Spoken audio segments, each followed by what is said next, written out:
Let's begin our class for today. Bismillahirrahmanirrahim. I'm Dr. Mehwash Hussain, and our topic for today is cataract and its management. These are the learning objectives.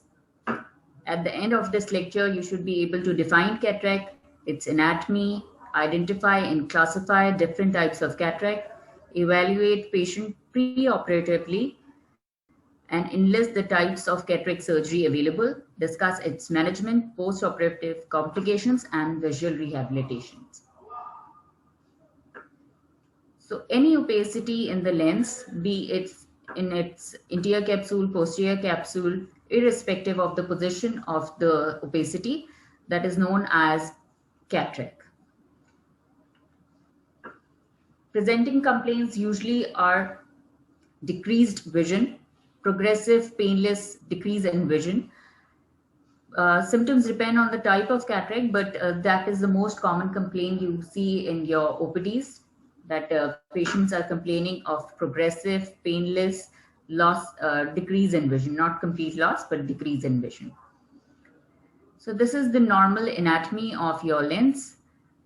First of all, the thing you see interiorly, going interior to posterior, is your anterior pole, that is the anterior capsule. Then there are layers of cortex. The centralmost portion is the nucleus, and the last portion is posterior capsule. So any opacity anywhere in the lens, be it here, in the center, anywhere, is known as cataract. We'll go to the different classification of cataract. So there are different classification based on etiology, maturity, and morphology of cataracts. We'll go one by one for these. So first of all, the etiological classification. That is age-related, metabolic, traumatic, drug-induced, and secondary cataract.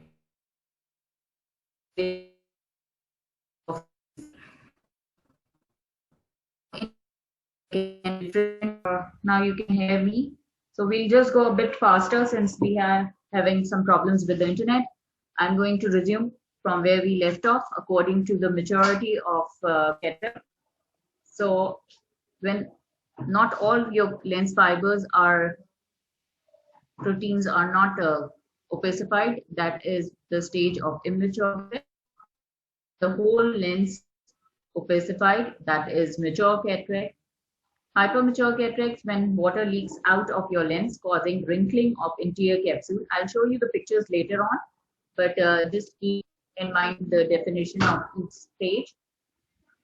Morganian cataract is when your hypermature cataract, in which the water has gone out, so the lens cortex liquefies, causing dropping of nucleus inferiorly.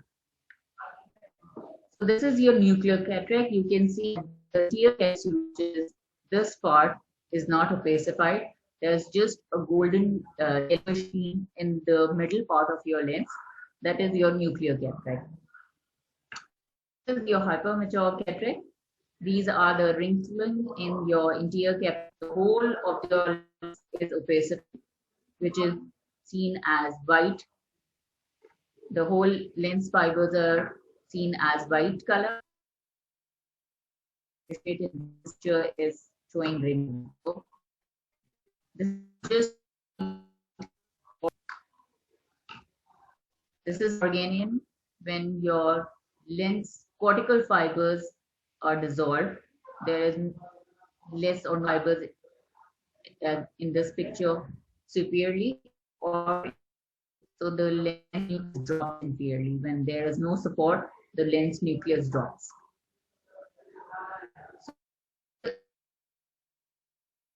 Be conjunctival, developmental, pre-senile, or senile.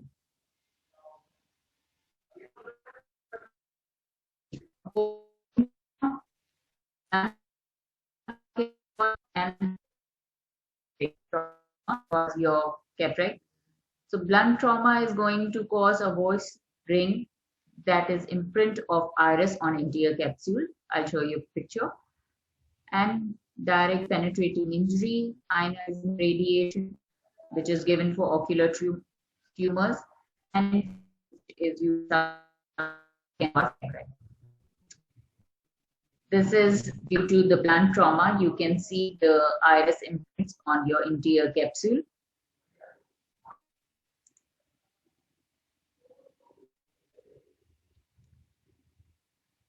Okay, I'm trying to deal with the audio, but that is the best I can do.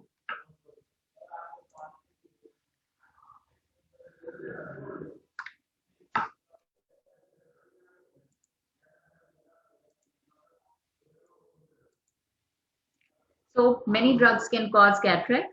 These are some of the examples of drugs, but nearly all your systemic drugs do have some effect on your eyes.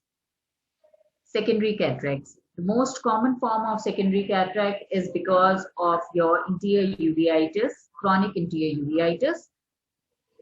Otherwise, congestive glaucoma, myopia, and other retinal degenerations and dystrophies also cause cataract.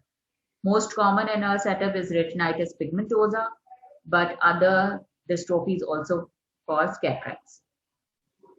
So the management, which is the main thing. What are you going to do if you get a cataract patient? So first of all, you have to know the visual improvement, whether it's possible or not, whether you are going to operate for some medical reasons, that is phacolytic glaucoma, phacomorphic glaucoma, diabetic retinopathy, or for cosmetic reasons. So we'll go one by one. You have to pre-evaluate the patient. You have to see if there is anything else other than cataract causing decreased vision, which can be amblyopia, which carries a very poor prognosis for vision, that you have to counsel your patient that even though he has cataract, the visual prognosis is not good. So pupillary responses. You have to check pupillary responses prior to that so that you can check if the patient is going to improve in vision or not. RAPD, that is relative afferent pupillary defect, which never occurs due to cataract. That means something is wrong with your optic nerve. So if there is RAPD and your optic nerve is compromised, you know beforehand that there is not going to be much improvement in vision sector, even if you remove your cataract. Ocular adnexa, you have to look out for any infection otherwise in the eye so that you don't compromise your post-operative results. Any dacrocystitis, blepharitis, conjunctivitis, entropion, ectropion, or anything else going on in the eye is going to contradict with your cataract surgery, that is contraindicated for cataract surgery. You have to first deal with your infections first so that you don't end up having endophthalmitis, which is a very severe inflammation of your eyes. So you have to look out for corneal health. Why do you have to look for corneal health? Because if your cornea is not healthy enough, it's not going to withstand your cataract surgery. So you have to plan beforehand what are you going to do with patients who don't have a healthy cornea. So you look out for corneal guttate, which means there are just black shadows in your corneal endothelium. That means there is decomposed corneal endothelium, and you should look for them before going out for your cataract surgery, so you can plan ahead and get a better result. Anterior segment, if there is shallow anterior chamber, it's going to be a very difficult surgery. And if there is exfoliation, through the exfoliation, that means there are going to be weak zonules. You have to prepare for your weak zonules so you can put in an intraocular lens. Poor red reflex makes capsulorhexis difficult. These are all the things you have to look for beforehand your surgery so that you can perform a good cataract surgery. So which type of cataract it is, so you can get the power of your machine right. More power, more time required, that is going to result in a poor post-operative results. Fundus, if there are any retinal pathologies, you should address them beforehand. You should tell your patient that you have something to do with your retina as your cataract, so you should prepare your patients. Now, if you have done your pre-operative evaluations properly, you move for some investigations to get your lens numbers. For that, you have to do biometry. That is, you do ultrasound A scan for axial length and keratometry for corneal curvatures. These two are required to get your lens numbers.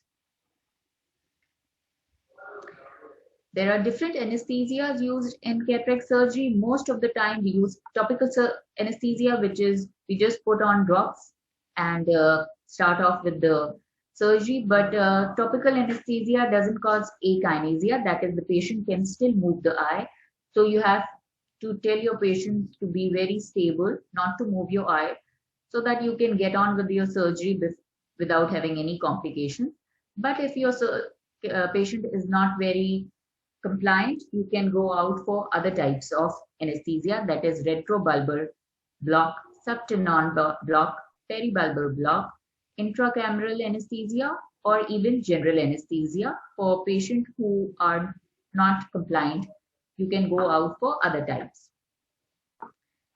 So these are the types of cataract surgery. Intracapsular cataract surgery done, it's obsolete, but you can still do extracapsular surgery and phacoemulsification.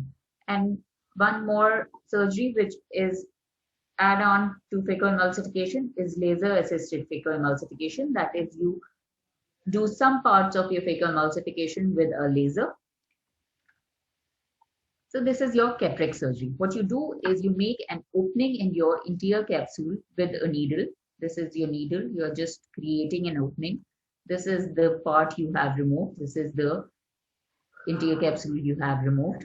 Now your lens nucleus and cortex, this is your cortex, is clearly visible. You create an incision, big enough incision to remove whole of your lens.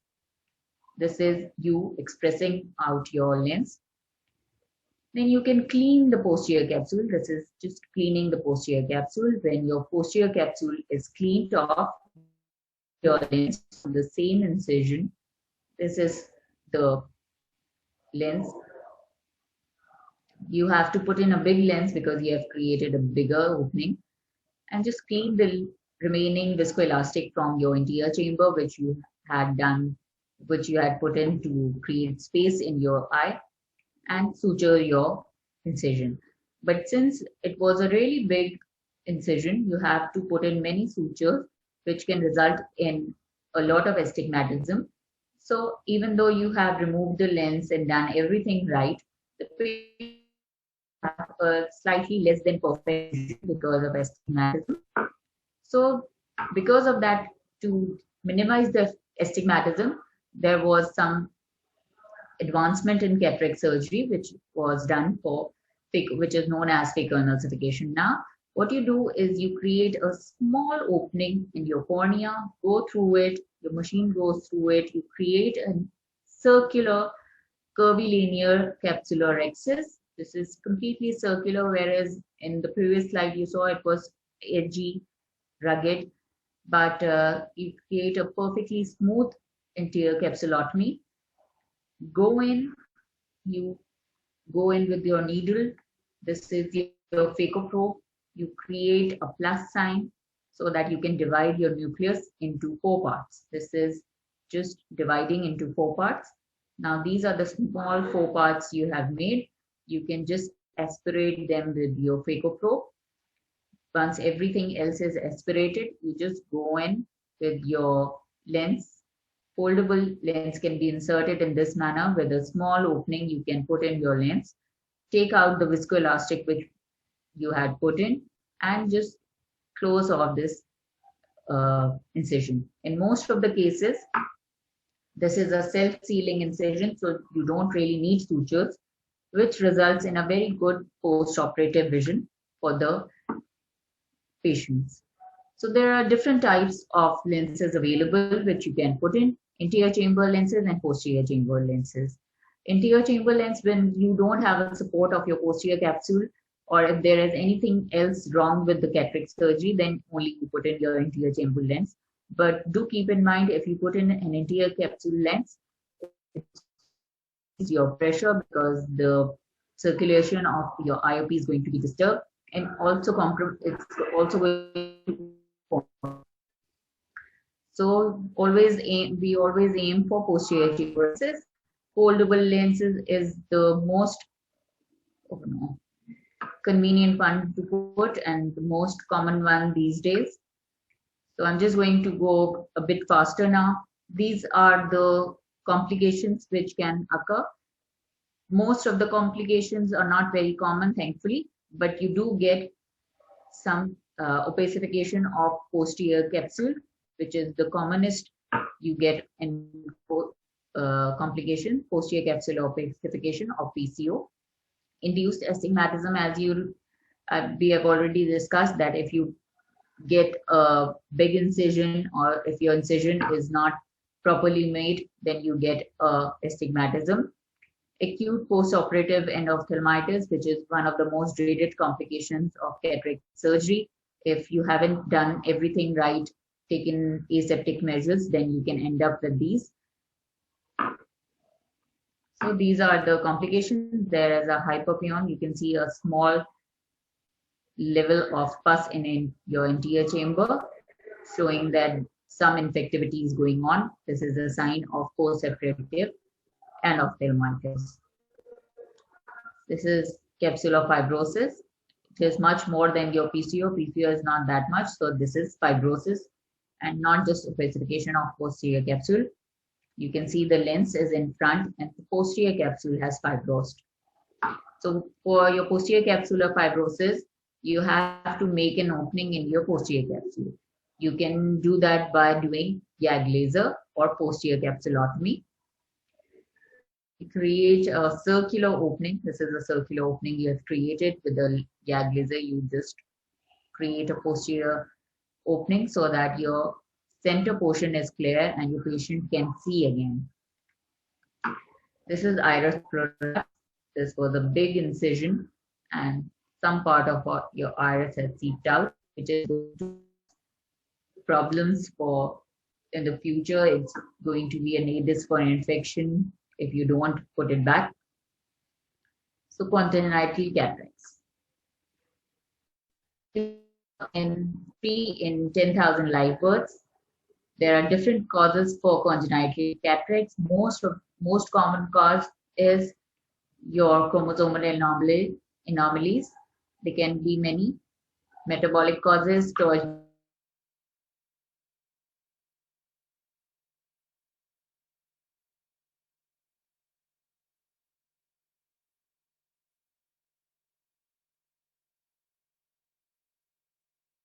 Because we are having some problems with our internet connections. So these are the investigations you have to do for your children. You have to get the torch infection done to get any infection cause identified, urine analysis for reducing substance to check if the patient is having erythrosemia, FBS, and you also have to include your pediatrician to exclude any other systemic pathologies which the child must be having. So the time of surgery. In pediatric glaucoma, bilateral dense cataracts require early immediate surgery just after 6 weeks of age to prevent the patient from amblyopia. And if the patient is having partial cataracts, the surgery can be deferred at a later age. So unilateral cataract surgery, it's again an emergency. If there is unilateral dense cataract, that eye is going to get amblyopic. So you have to do immediate surgery for that patient as well. So it's very simple. You have to aspirate the lens because this is immature soft lenses. You just have to aspirate the lens and do anterior vitrectomy and put in an intraocular lens. After the surgery, since your child is very young, you have to give out some form of visual rehabilitation, either in the form of spectacles, contact lenses, and if the patient has already developed amblyopia, you have to do occlusion of the good eye so that your eye is now can start. This is it. Thank you. If you have any questions, you can, or we can.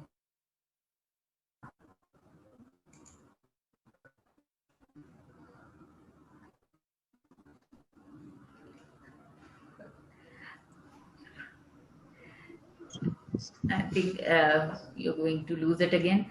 So if there are any questions, just be fine, ask me right.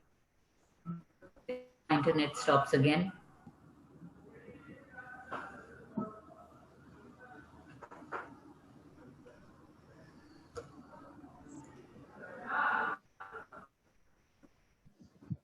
Okay, I think you understood.